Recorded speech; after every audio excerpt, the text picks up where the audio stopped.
தள்ளப்பட்ட கல்ல போல நானோ வாழ்ந்திருந்த ஊருக்குள்ள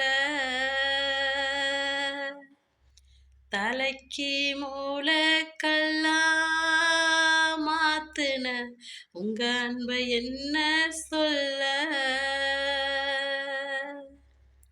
தள்ளப்பட்ட கல்ல போல நானோ வாழ்ந்திருந்த ஊருக்குள்ள தலைக்கு மூளை கல்லா மாத்துன அப்பா உங்க அன்பை என்ன சொல்ல.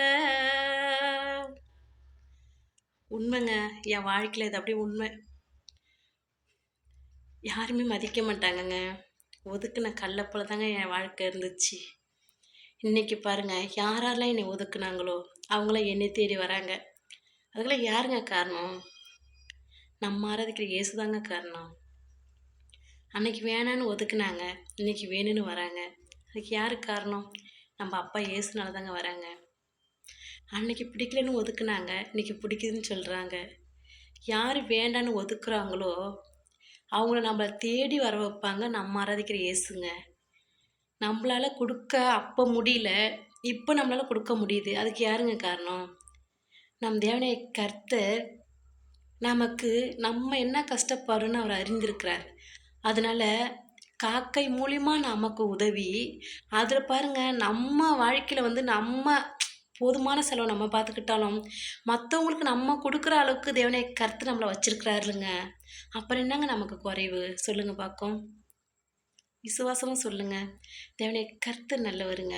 அவரை விசுவாசிக்கிற மக்கள் ஒருபோதும் வெட்கப்பட அவர் விடவே மாட்டாருங்க.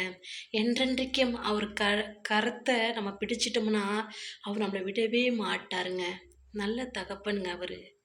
இந்த உலகத்தில் மனிதர்கள் நம்மளை மறந்துட்டு போகலாம், ஆனால் நம்ம ஆராதிக்கிற இயேசு அப்படி கிடையாதுங்க.